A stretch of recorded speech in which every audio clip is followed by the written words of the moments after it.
because of emotional reasons. Okay? So, hindi yun will ng Lord. And even though we are faithful in coming to church, we will remain in debt because of these bad financial decisions. Okay? So, ang sagot, how to heal that sa part 1 is getting free. Ang first step ng bawat Kristiyano ay mabago ang puso't isipan niya at ang sabihin niya ang utang ay hindi kalooban ng Diyos. Consumer debt, amen, ay hindi will ng ating Panginoon at ang bawat isa ay dapat ang kanyang focus ngayon ay makaalis, makalaya sa pagkakautang. It begins with repentance. The moment you realize that debt is not God's will, dito mag-uumpisa yung healing. Kaya I hope in the past maybe a couple of months already, January, I think, and then February, and then March, that's more than 8 Sundays. Ang aking dalangin, sana ay meron na itong naging pasimula. Ano po ibig sabihin ng pasimula? Yun ay nagtuturo sa iyo upang makitang mali ang isang Kristiyano, even though the non-Christians, even our own families, if they are not yet believers, na tayo ay pumasok sa utang. It's not God's will because the borrower is a slave to the lender.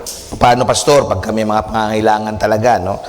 If it is a matter of life and death, na dinatnan ka ng salita ng Diyos, amen? So, that is the remedy, maybe. But I am not advocating it, no? Parang kami mga pastor, we don't advocate yung pinaka-worst, no? Parang sa kasal, pag nag-aaway ang mag-asawa, you will never hear a pastor na mag-advise ng hiwalay unless it is really an extreme, no? Nananakit na yung lalaki o nananakit na yung babae. But our goal is always for restoration, na ma-restore yung marriage at sa pananalapi naman, ma-restore back yung abundance, yung talagang will ng Panginoon sa ating buhay. So, I hope na by this time ay na-establish natin that death is not God's will. Ang God's will ay, tayo po ay umangat doon. So that's the first step. Amen. We change our mind about death. At tingnan natin ito, how God sees death. Okay? It is not an acceptable way to live. Okay? Hindi siya katanggap-tanggap na pamamaraan para ang isang Kristiyano ay mamuhay or mabuhay. So we repent. Una sa lahat, ito yung key, we repent of poor stewardship. Tanggapin natin na tayo ay nagkamali, tayo ay hindi marunong humawak, tayo ay bad stewards, hindi tayo talaga magaling na manager ng pananalapi ng Diyos. Tanggapin natin yun, pagsisihan natin. And then repent of whatever attitudes that have fueled our bad decisions. So ano ba yung nag-fuel? Ano ba yung attitude mo na yon? Bakit ka napasok doon sa utang na yon? Pwedeng envy. Bakit ka nang utang? Nakita mo yung kapitbahay mo, may kotse na, sabi ng demonyo sa'yo, ikaw na lang napag-iwanan, umutang ka na rin. O kaya ginaya mo na lang siya. So that's emotion. That's the root, no? Makikita mo na, kaya pala ako nang utang kasi nainggit lang ako kay brother. Nako, si sister, may magandang phone, ay merong 0% interest doon sa SM. Pwede na ito. At least pareho na kaming naka-phone. So makikita mo yung bad decisions and we have to repent of whatever attitudes na nag-fuel para tayo ay mapasok sa pagkakautang. And then, we stop adding to debt. Okay? Humihinto na tayong dagdagan yung utang. Marami kasi mga Kristiyano, ang sagot nila sa utang, umutang. That's wrong. So, para bang hinuhukay mo yung sarili mong libingan. Palalim ng palalim ng palalim. Okay? You stop adding to your debt. If you find yourself in a hole, you stop digging. Diba? Dapat you climb up. Umakyat ka. No? Hindi ka maghukay na maghukay. Okay? So, just to reiterate, all forms of debt, especially consumer credits, na nag-loan ka kasi may needs, may pambayad ng tuition, those are considered consumer debts. It's not God's will. Okay, bakit? Because it does not fix existing debt. Hindi ka umaalis doon. But manapa ay lalo kang nalulubog. So, hindi sagot yung loan. Para bayaran mo yung loan, magre-reloan ka, gustong-gusto ng bangko yon. Yung bang, I forgot the term, no? Kapag ikaw at ako ay, kunyari, hindi ka makabayad, tatawagan ka ng bangko, gusto mo bang yan ay i-remortgage? Kunyari, nakaka-3 taon ka na, o gusto mo ba mag-remortgage? Wala kang magawa, so ulitin mo uli 5 taon, back to zero ka ulit, lahat ng binayad mo, wala na. So, ganoon, di ba, kapatid? So, ikaw ay nagiging gatasan ng bangko. Favorite ka nila. Okay? Then, you perform plastic surgery. Kalimutan ko lang kasi wala akong gunting na malaki.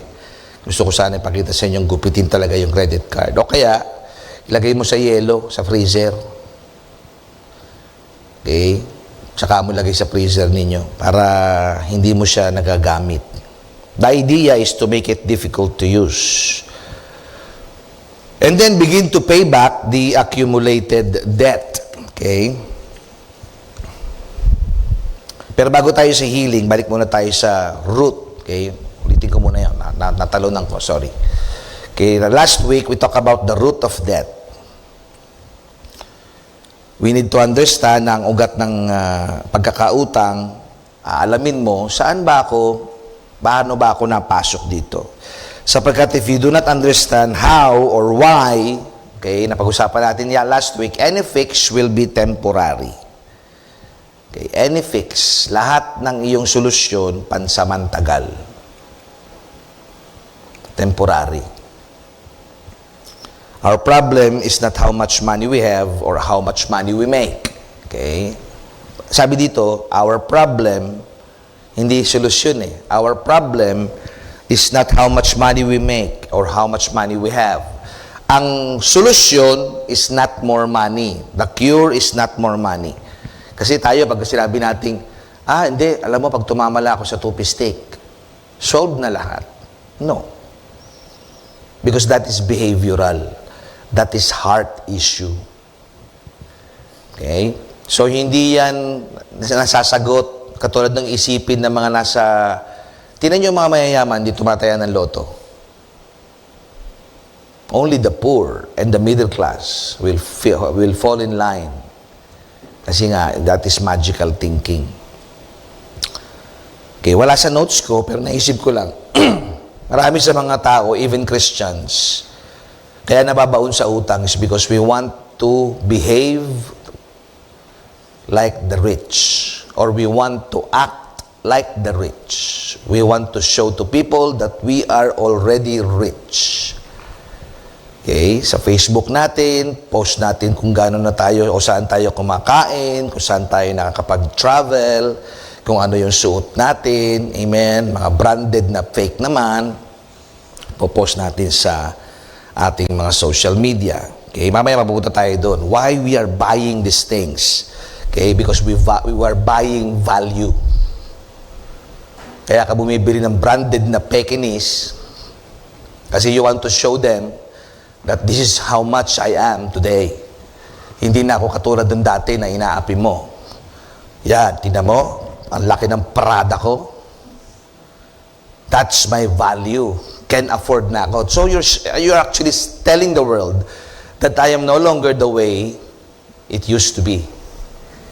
Successful na ako. Ayan, no? Laki ng Prada.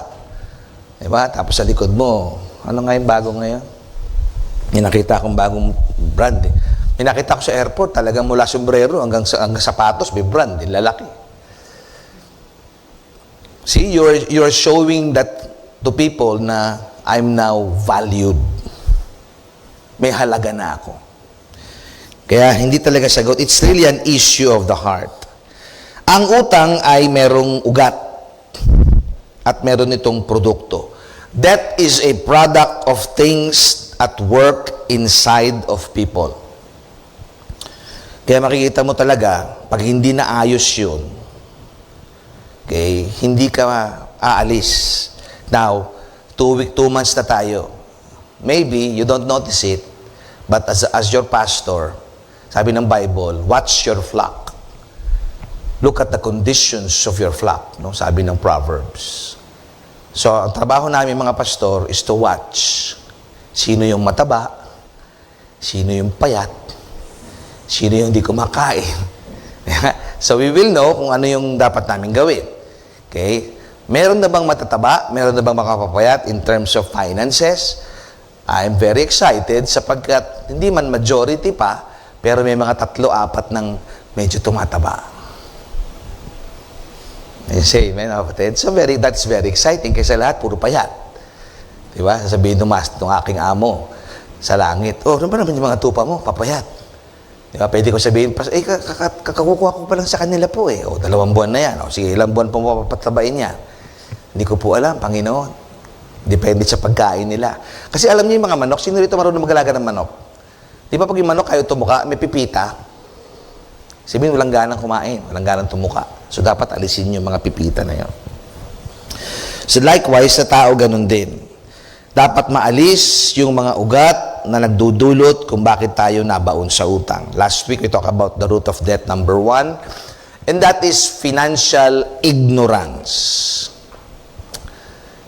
Amen. 3 out of 4 Filipinos are financially illiterate. We are the lowest in Asia. Siguro, baka medyo tumaas na tayo ng bagya. Southeast Asia na lang pala. We are now being overtaken by Cambodia themselves. Tumataas ang kanilang literacy and the Filipinos remain the same. 3 out of 4 or 25% lamang ng mga Pilipino ang nakakaintindi. Bakit? Kasi hindi ito tinuturo sa school. Lumaki tayo na wala tayong alam sa pera. Ito ay bawal pag-usapan because of our culture sa mga kainan natin. Pag mayroong reunion, bawal pag-usapan. Okay? Pero that is actually a sign of financial ignorance. Hindi natin alam ang mga financial terms. Kaya minsan maganda yung may crisis. Pastor naman, gusto nyo yung crisis. Alam ba yung COVID actually taught the Filipinos a little bit of financial literacy. O, tinan nyo ngayon, after 5 years ng COVID, ano ngayon? Oh, Gcash na tayo, di ba? Magaling na tayo ng... Actually, yun yung gusto ng gobyerno, yung ini-aim tayo na tayo ay matuto ng mga financial instruments. Di ba? Sa loob ng Gcash, makikita mo doon yung G-Invest, pero meron ding G-Credit. Di ba? Kita mo, Pay Maya. Meron nakalagay doon, parang Pay Help, tapos Pay Debt, o Pay Credit. So, they are very smart in actually taking away the money. Dati free, yung Gcash. If you remember it, free. It's free to transfer. Tama? O ngayon, magkano na? 15.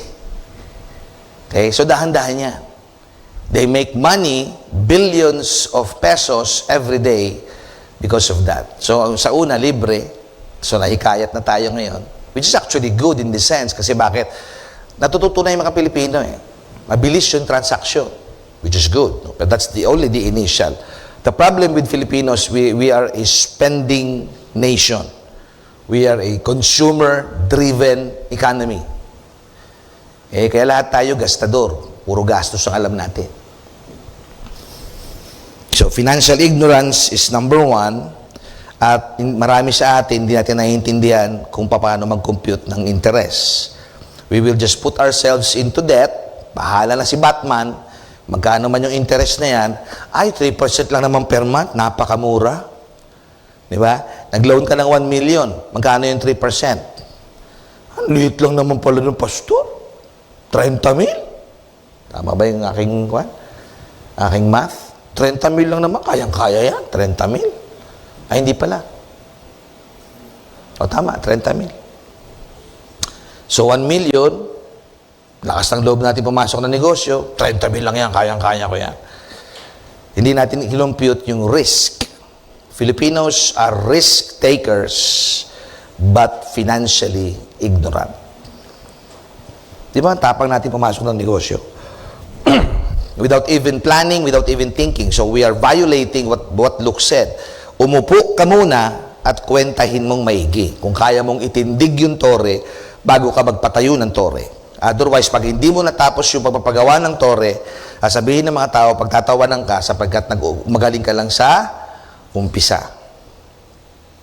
So that is considered financial ignorance. Number 2 is we have a magical thinking. I hope na itong dalawang ugat na ito, mga kapatid, as you are listening every Sunday morning sa adult class, ay nire-renounce na natin ito. Ano ba yung magical thinking? Amen. Sana may bumagsak na isang bag na pera galing sa langit. That is magical thinking. Sana habang naglalakad ako, makatadyak ako ng pitakang may pera. Magical thinking yun. You are not actually answering or curing the root. Dapat yun, walang magic. Yung name it, claim it. Actually, you must name it, claim it. Pag hindi ka maingat, that is also magical thinking. Hindi na mo. In Jesus' name, mayaman ako, pero wala ka naman ginagawa. That is magical thinking. You're just using the name of the Lord.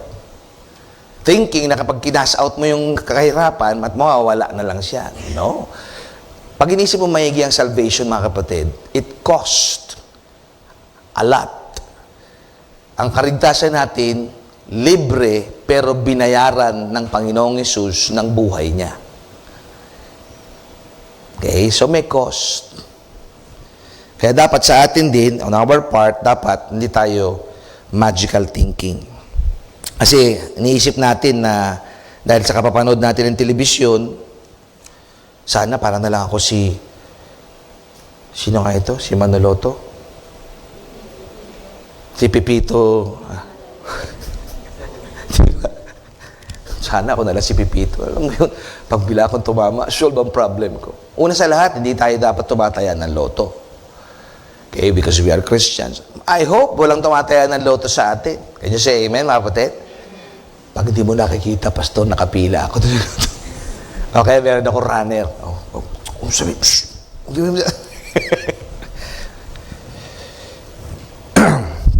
Proverbs 28, verse 19.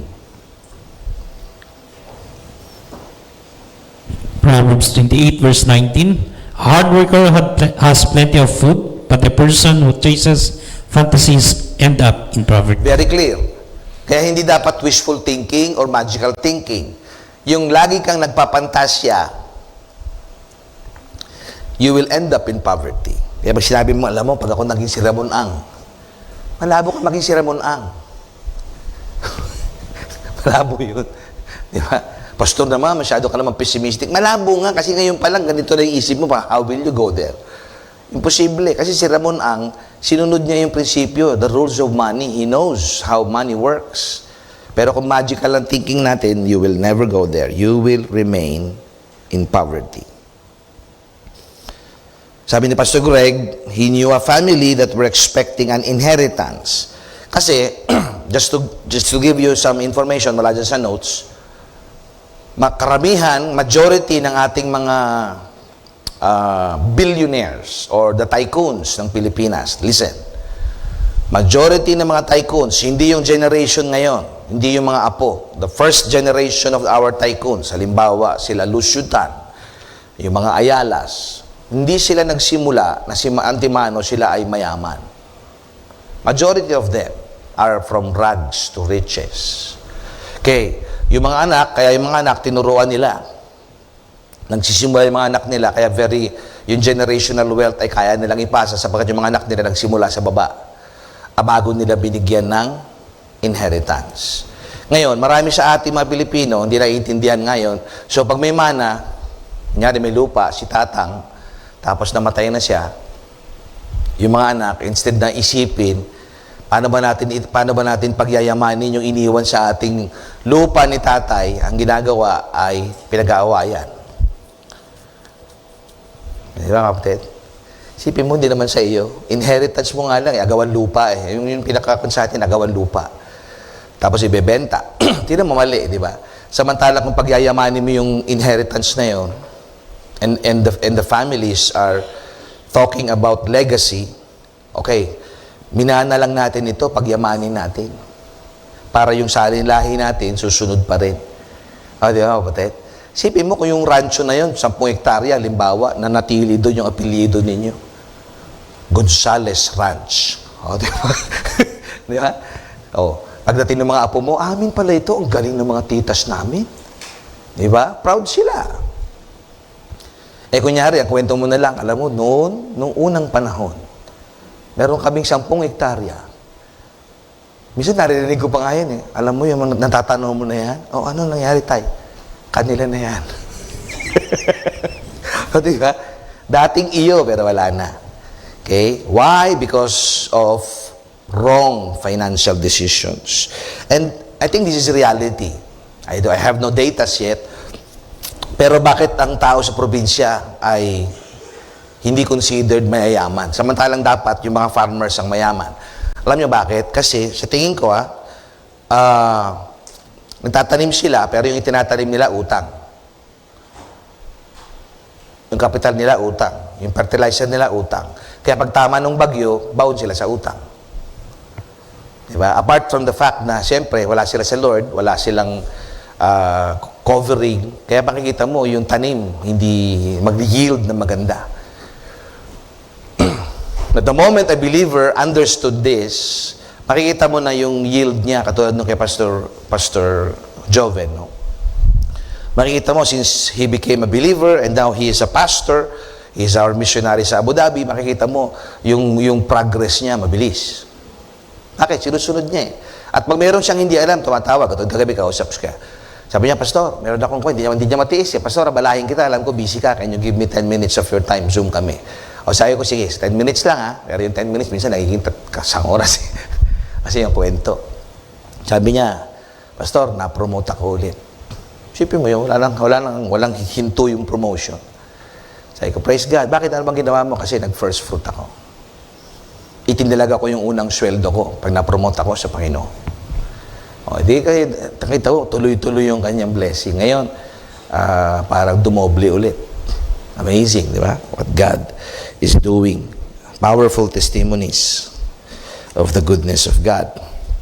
So, pag tayo ay may inheritance, sabi ni Pastor Greg, dahil itong family na ito, sabi niya, nakilala niya, nag-expect sila ng inheritance, nangutang. Di ba, meron naman akong 10 hektaryang magiging inheritance ko mula kay tatay. Unahan ko na. Pangutang na tayo. Bili na ng motor, bili ng kotse, bakit? Meron naman darating na mana. Malapit na. So, hindi pa man nagiging pera yung mana, or hindi pa man niya nahahawakan yung mana, sabi ni Pastor Greg, ay nabaon na sila sa utang. Sabi nila, it's okay. We will pay it off when we get the inheritance from grandpa. But someone, sabi ni Pastor Greg, in the family, got grandpa to change the will. Napaong ka sa utang because you are expecting na darating yung inheritance. Ano nangyari? Merong somebody sa family na buhay pa si tatay, sabi niya, baguhin mo yung will. Parang nangyayari din sa atin, di ba? Kung nangyayari sa Amerika yun, nangyayari din yata sa atin yun. Nababago yung will. So, they don't have an actual plan. Okay? Hopefully next week, tapos na tayo sa debt, papunta na tayo dun sa planning. So, nag-repent na tayo, magpa-plan na tayo. So, ano sabi ni Pastor Greg? We do not have an actual plan. We do not have a strategy. So, what they are doing, they usually just keep adding debt. Keep on adding debt. Wala silang plano eh. They don't have any actual plan. Galatians chapter 6, verse 7. Galatians chapter 6, verse 7. Don't be misled. You cannot mock the justice of God. You will always harvest what you plant. Amen. Okay, that is a good translation, no? The New Living, kasi medyo mababaw siya. Sabi diyan, you cannot mock the justice of God. You cannot. Okay? Ano yung simpleng prinsipyo dyan, mga kapatid? Kung ano ang iyong itinatanim, yun ang aanihin mo. Kaya pag puro utang ang tinanim mo, utang din ang aanihin mo. Walang iniwan sa other spiritual issues ng Kristiyano. Pag puro galit yung tinatanim mo, galit din ang aanihin mo. Okay, so do not be misled. Malinaw po sabi ni Pablo, you cannot mock the justice of God. Okay, pangalawa, the heart of debt. Ang puso ng utang. Debt is a heart issue. It is not just a math issue. It is not just income or cost issue. Ito po ay choices and actions of our life that flows from our hearts. Okay? Yan ay decision natin. Yan ay pinili natin. Hindi lang yan numbers. Kaya hindi sagot yung pagtaas ng sweldo. Okay? Malinaw ba yan, mga kapatid? Hindi sagot sa kahirapan ang pagtaas ng sweldo. O, bata ka pa lang ngayon, halimbawa, ay hindi pa naman ako ang bumibili. Mama ko pa lang bumibili. You have to listen. Ngayon pa lang, para maging matalino ka, maging mayaman ka, paglaki mo, adult ka na, you have to, this is your study. Kasi hindi mo ito makukuha sa school. Okay? Pag lagi ka lang asa kay mama, o kay papa, you will still end up in poverty. Kaya, listen, mga kabataan. Because ang utang ay heart issue. It is not just math issue. The choices and actions of our life flow from the heart.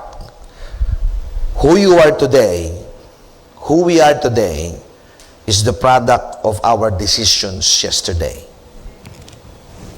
Okay, ulitin ko, mga kapatid. Sino ka ngayon? Anong kalalagayan mo? Usapang pananalapi.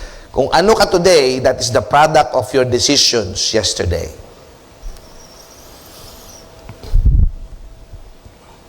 Proverbs 4, verse 23. Proverbs 4 verse 23. Guard your heart above all else, for it determines the course of your life. Amen. So, babantayan ang puso natin.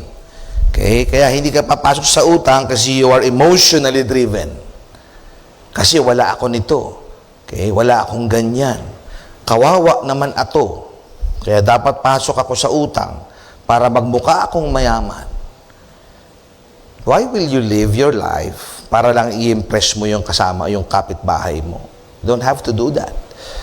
Okay? Bakit kailangan kong ipasok ang sarili ko sa utang, bibili ako ng kotse, para lang ibida ko sa kapitbahay ko, o kaya pakita ko sa church? I'm blessed. Bakit ko kailangang ipasok sa sarili ko sa utang para bumili ng mga mamahaling damit, sapatos? Amen. To impress them. See, makikita nyo, it's an issue of the heart. Kaya nga, after this course, after this adult class, okay, ay meron talaga sa inyong magpaprogress talaga siya ng mabilis. Meron yung medyo medium lang yung speed niya. Meron talagang parang pagong. But it's okay as long as may progress ka. Because that is faith. What is in our hearts determines how we view things. Kung ano ang laman ng ating puso, yan na nagdedetermine kung paano mo tingnan ang mga bagay. Okay? Kunyari, limbawa, mamamasyal ka sa SM, tingnan mo kung pagtama ang puso mo. I'm not saying that it's evil to spend, but if you know your priorities in life, di ka basta-basta kayang ilur nun. No. You will look at it, ganda. Someday. Hipo-hipo lang. Kasi panahon na ba? No. Pwede ba akong bumili? Kaya ko. Pero, is it necessary? Is it priority? No. See? Ano ba ang priority ng Kristiyano? God, family, ministry.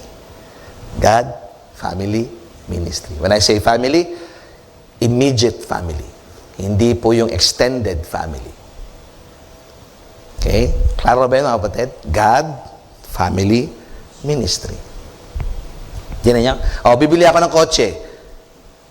Para ba sa Diyos yun? Di ba? Kita mo na agad, hindi. O, masama ba kung sa family? O, pwede. Siyempre, the Lord. Pag pwede mag-bless ang Lord, di ba? Pwede, praise God. O tanong, pag binili mo na lahat yung pera mo ng kotse mo, ano nangyari sa'yo? May kotse ka nga. Wala ka naman pera. Di ba, mga kapatid? Masama ba magkaroon ng kotse? No. May kotse nga ako eh. Pero before I buy the car, I know my priorities and I put it straight. And just to give you a piece of advice, you don't buy brand new car na utang. Maski na nga brand new na pera ka, dapat hindi pa rin eh. Unless, of course, it's a case-to-case basis. Kunyari, babae ka, hindi ka marunong magmekaniko, then that's a benefit na pwede kang bumili ng brand new in cash. But if you know somebody who can help you find a good used car, that's good. That's a better choice. Kasi nga, walang utang. Mas maganda. Amen, mga kapatid? Parang hirap talaga ituro. Ramdam mo, I can feel the force. Nandiyan ba kayo, mga kapatid?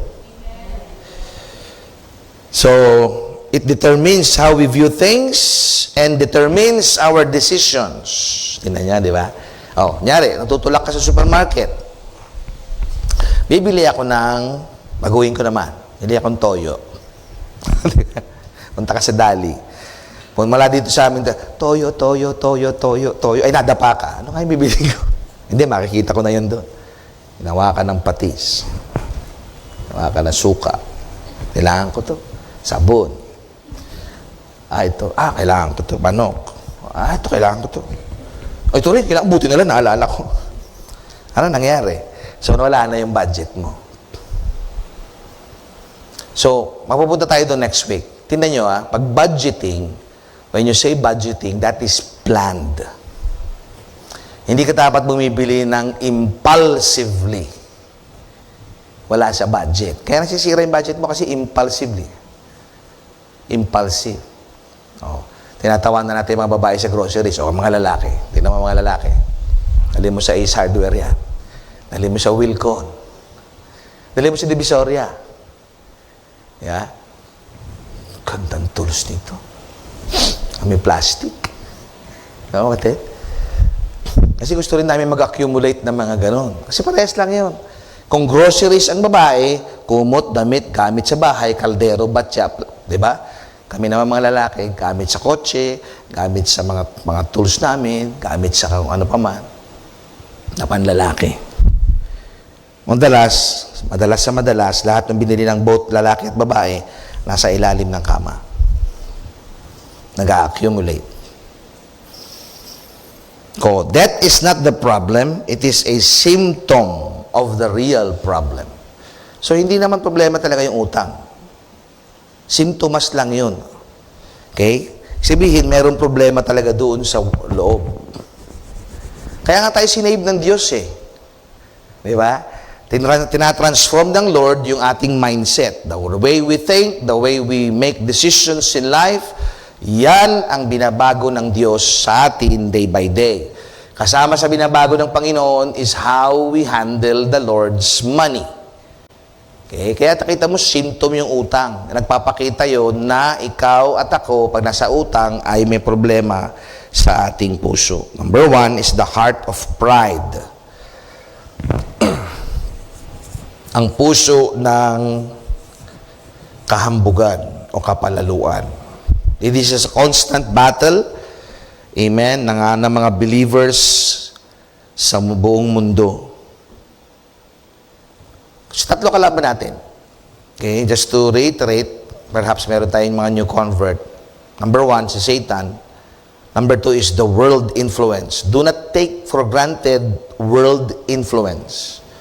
Maraming Kristiyano, akala nila they know Satan well, they know themselves well, and they disregard world influence. I beg to disagree. Niyan ang kalaban ng maraming Kristiyano. Ano yon? World influence, entertainment, TikTok. That's world influence. Influencers. Ang sabi siya, pag hindi ka nagpahid ng ganito, hindi ka gaganda. Pag hindi ka kumain ng ganito, hindi ka magiging ka-sexy ko. Diba? Ini-influence ka niya eh. Diba? Bili ka ng ganito. magkakabuhok ka ulit. Magdikdik ka ng ganito. Diba? So makikita mo yung world, dahan-dahan yun. So yung world influence is actually as you're watching your phones, dahil alam ni Satanas na hindi ka basta-basta. Kasi Christian ka eh. So you know the wiles, the arrows of the enemy. Tingnan mo yung very effective, social media. Social media, gabi na, inaantok ka na, mulagat ka pa. Haplos ka ng haplos, pahid ka ng pahid. Tsaka pansinin mo yung iyong patience. Pansinin mo, orasan mo. TikTok, dati, pakikinggan mo pa mga 10 seconds.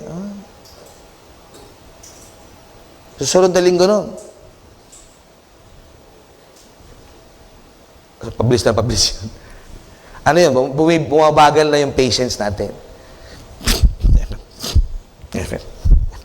Diba? Sino mo yung world influence? Look at it, mga kapatid. It is actually penetrating the heart of pride. It has something to do, amen, with values and priorities sa buhay. What is important or what is valuable. Okay? Yun yung ipinipresent sa atin. Pag wala ka nito, wala kang kwentang tao. Kaya nga inads hindi ka magiging kasing sexy ko kapag hindi ka nagbili ng aking pinopromote na produkto.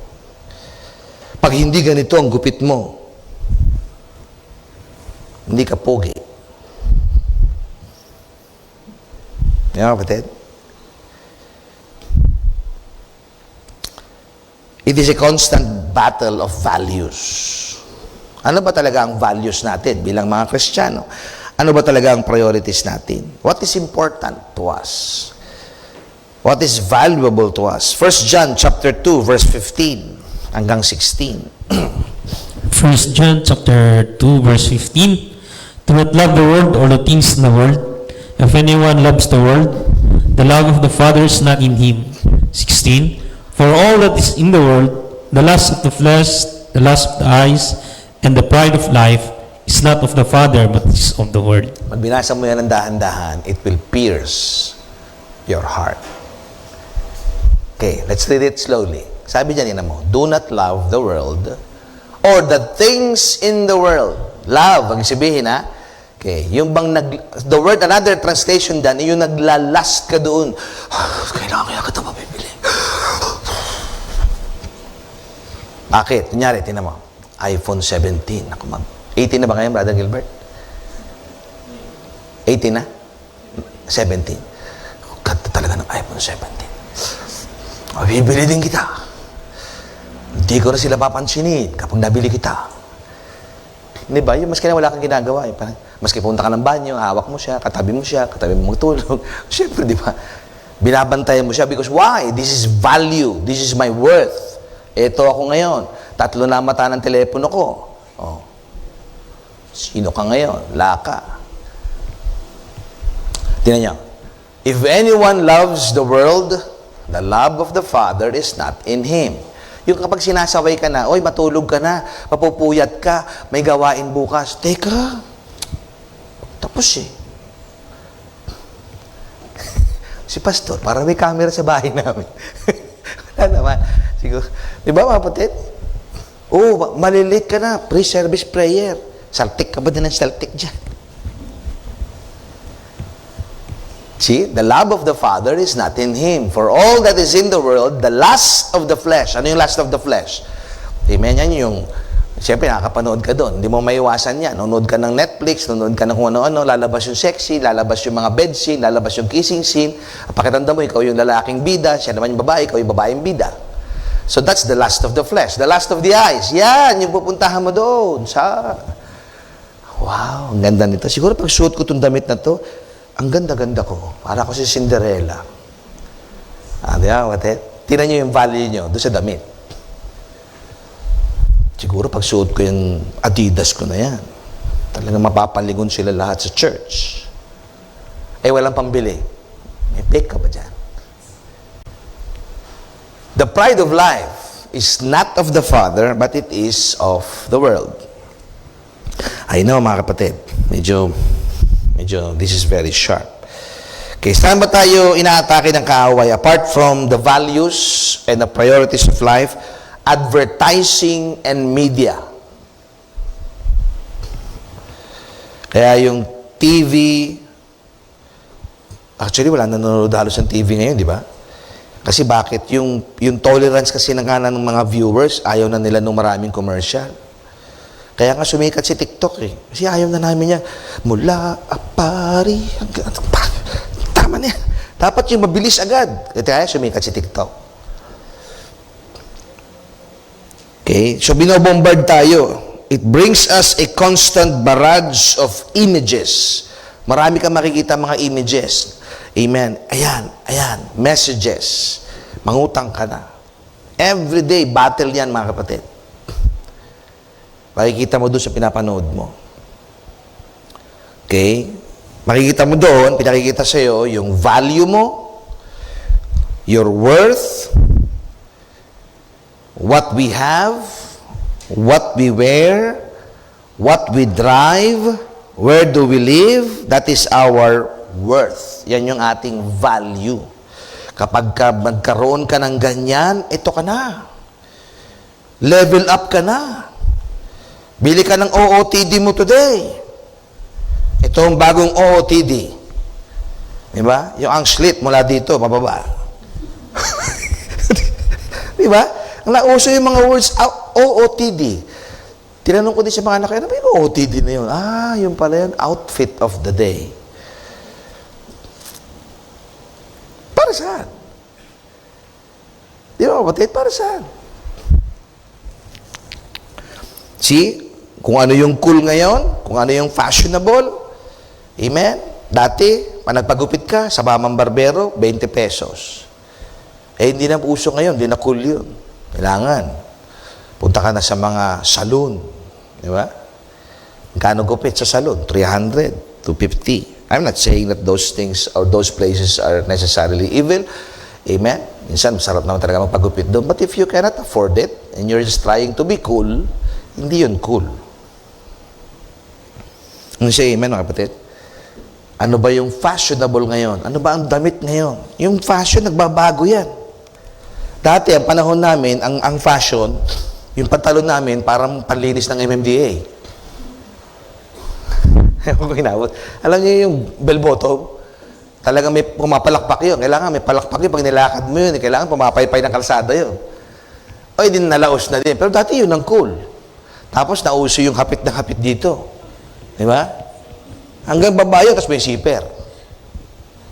Diba? Kita na ang niyo, kapatid? So, fashion is changing. It depends on what people will be saying. And then we are following it. Yun ang cool eh. Kaya kami, I do not know with Brother Jeremiah or si Brother Dante, no?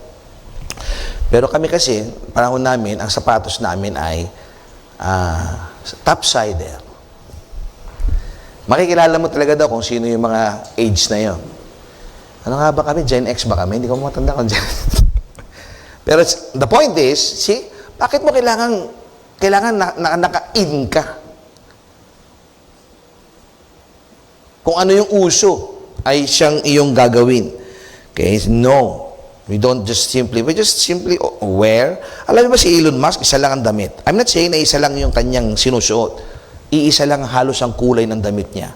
There is no brand. It is very simple. T-shirt na gray, jeans, that's it. Why? Because he doesn't care. He don't care. He's not caring about anything. And he's the richest man sa mundo. Wala siyang problema kung anong sabihin niya. Basta yun, suot ko.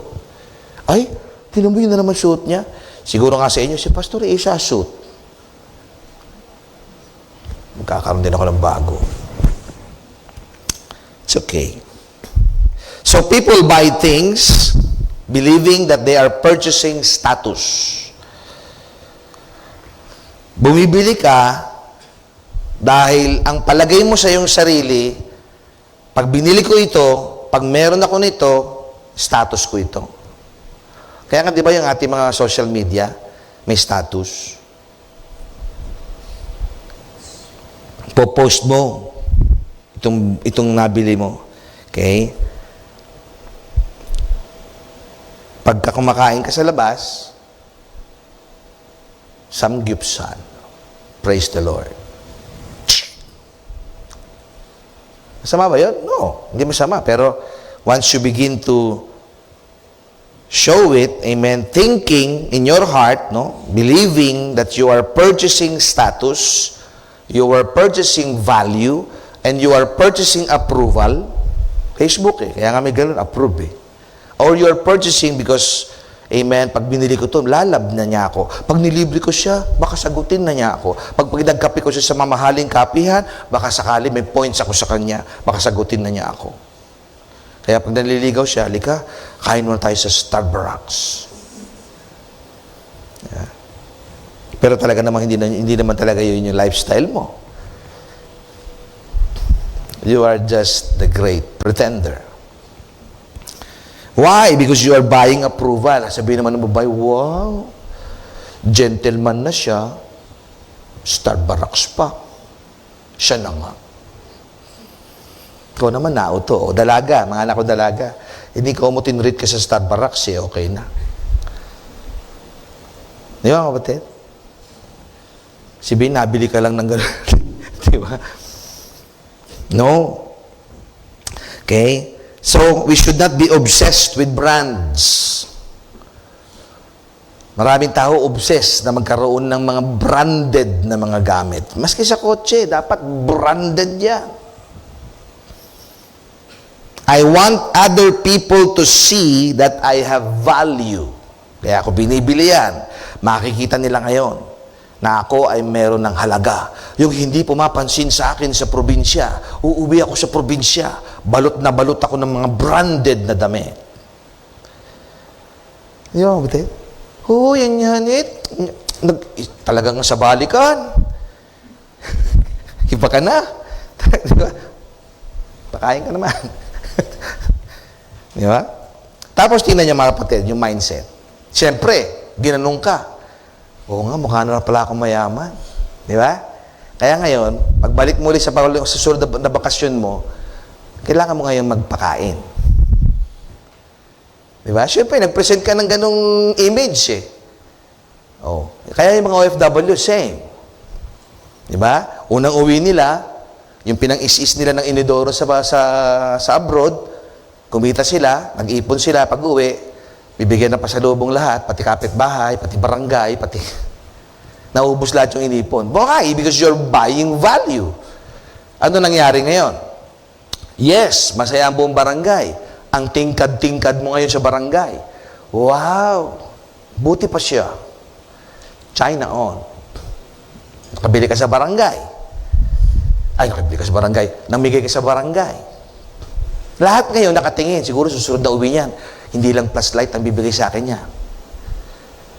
Ngayon, umaasa na sila sa iyo ngayon. Why? Because you're buying value. Pero subukan mo umuwi, may ipon ka, tahimik ka lang, simple ka lang, umuwi ka. Nandiyan ka na pala. Matagal na, pabalik na nga ako bukas. Di ba? Bilis naman, hindi ka man nagpakita dito sa amin sa school. Hindi ka man nagpakain, hindi ka man nagpameriendan. Bayan, uwi ka na. Di ba? Di wala kang burden. Why? Because you're not buying value. You are not buying the approval of other people. You are actually using money and then to get money or to get approval, hindi sa kanila, kundi sa Diyos. And then your family. Sabi ng taan ng mga pamilya mo, galing mo talaga, honey. Love na love mo kami. Nagtiis ka sa abroad. Praise God. Para sa mga anak mo, para sa kinabukasan namin. Praise God. Salamat. Bless ako sa iyo. Di ba? And then ministry. Punta ka ngayon sa church. Di ba? Praise God. Purihin ang Diyos. Nahamon ka sa giving. Praise God. Para sa Lord. See? You are not buying anything. You are not buying approval from other people or love from other people. Hindi ka nagpapa-impress just to buy the things. To buy value. And then we also buy things that we don't need. Hindi natin talaga kailangan with money that we do not have to impress people that we don't even like. Let's be honest, mga kapatid, no? Kaya minsan, dahil meron kang mga traumatic experience nung ikaw ay mahirap, hindi ka pinakain, o kaya namimitas ka lang ng mangga ng kapitbahay, nasigawan ka, "Hoy! Mangga namin niya!" Naawa ka sa sarili.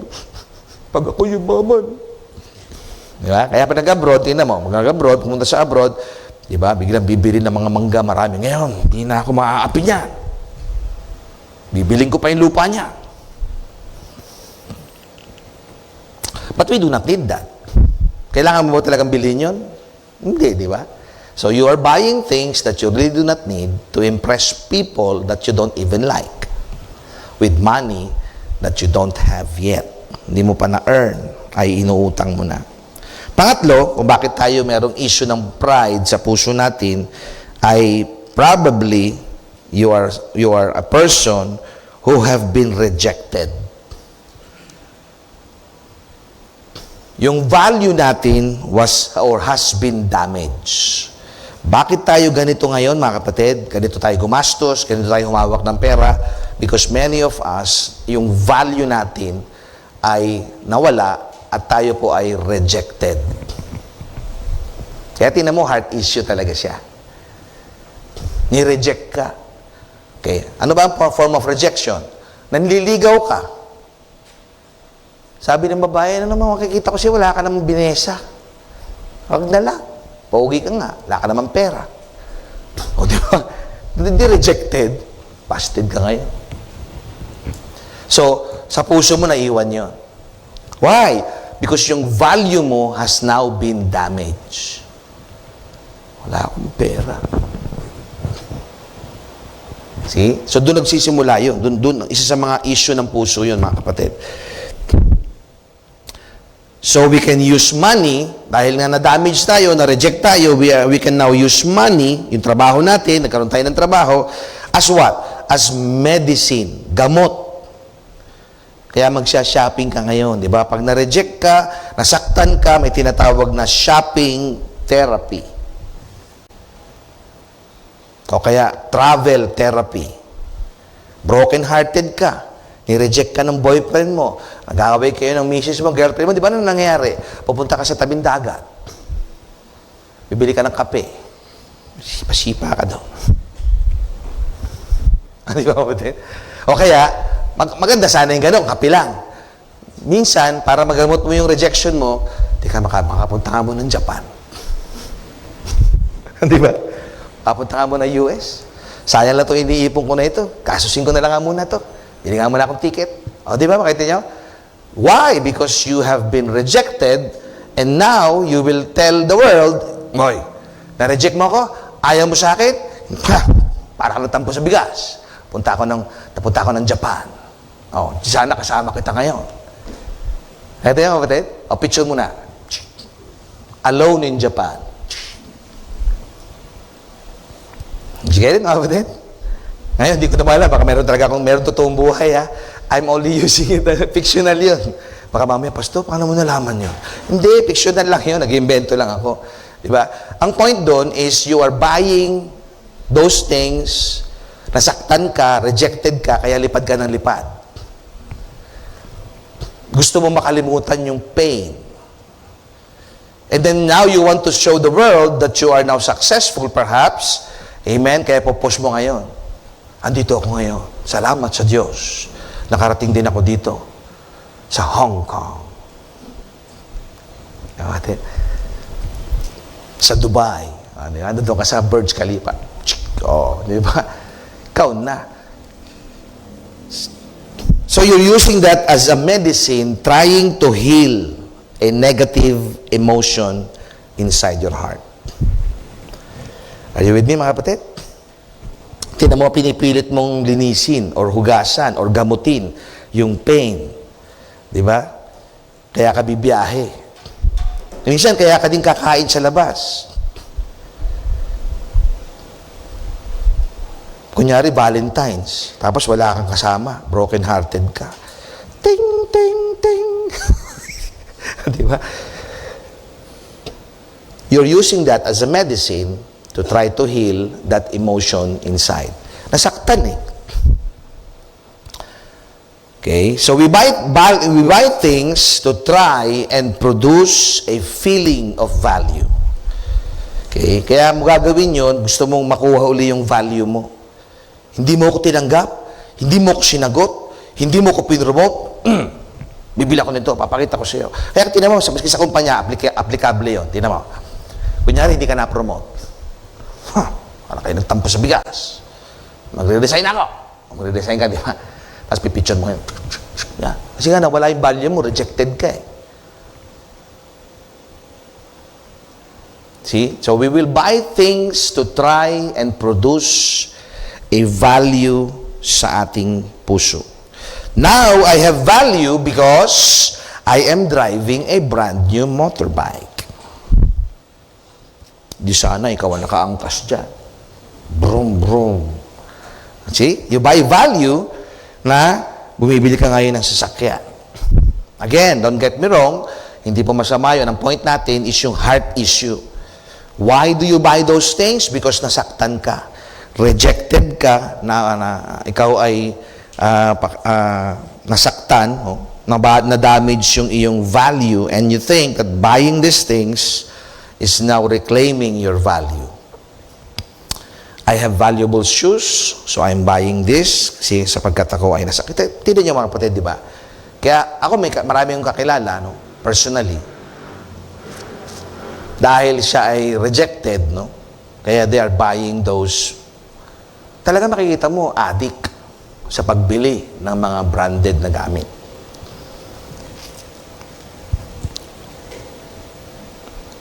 Ang number 4, this is such a desperate need in people. We will overspend or we will go into debt to try and buy the value or the worth na nawala sa atin. Okay? This is desperation.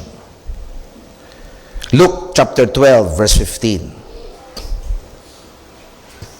Luke chapter 12, verse 15. And he said to them, take heed and beware of covetousness, for one's life does not consist in the abundance of the things he possesses. Okay, wala na tayong oras, so dito ko muna pansamantalang puputulin. Kasi yung susunod na puso is the heart of greed.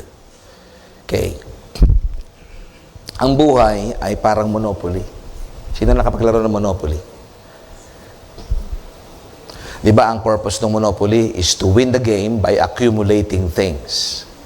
Tama? Bili ako ng bahay para magbayad ka sa akin. Ha? Then you will have more money. Okay. Is that evil necessarily? No. Pero ang point doon, pagkatapos ng game, di ba ang dahil mo na-accumulate? Pagkatapos ng game, balik lahat sa box. Sometimes life is like this. It's not about the accumulations of possessions. Ang maiiwan lang talaga natin, sa totoo lang, is the legacy. If the Lord will still tarry at walang rapture pa at mamamatay tayo, ang iiwanan natin is legacy. Legacy. Name. And then nagpapadala tayo ng ating kayamanan sa langit. Yun yung maglalast forever. If you are using your money, hindi to buy value for yourself or you are rejected, now that God is trying and helping you to be healed, amen, hindi na yun ang value mo. Ang value mo, yung sinasabi ng salita ng Diyos, na ikaw at ako ay anak ng Diyos. Say amen? Yung identity natin ay sa Panginoon. Ngayon, dapat ang hahanapin natin, what now is my purpose, Panginoon? What is your will in my life? Di ba? Pag na-heal ka, nagamot ka dun sa uri ng, makikita mo, malayo talaga, sanlibutan talaga, guguluhin ka. Now, you will have your value given to you by God. Who are you? You are a child of the living God. You will now have your purpose. You will now have your destiny. Okay, di ba? Yun ba magbibigay ng buhay sa atin? Malinaw sa salita ng Diyos. Ingatan natin, ang sabi ng Bible, take heed. Be aware. Cover your heart. Protect your heart. Beware of covetousness. Yan pag-usapan natin next week. Yung word na covetousness or often translated as greed. Okay? Makikita natin kung bakit tayo gumagastos. Actually, it has something also to do with greediness. Pastor, di naman ako swapang. Nagsishare naman ako. Yes, but I will show it to you next week because it is an issue of the heart. Okay? So we have a few minutes, mga kapatid. Okay, question. Mabilis lang. Or inputs. Okay, kung wala na, we have a few minutes to prepare for our service. God bless you, mga kapatid.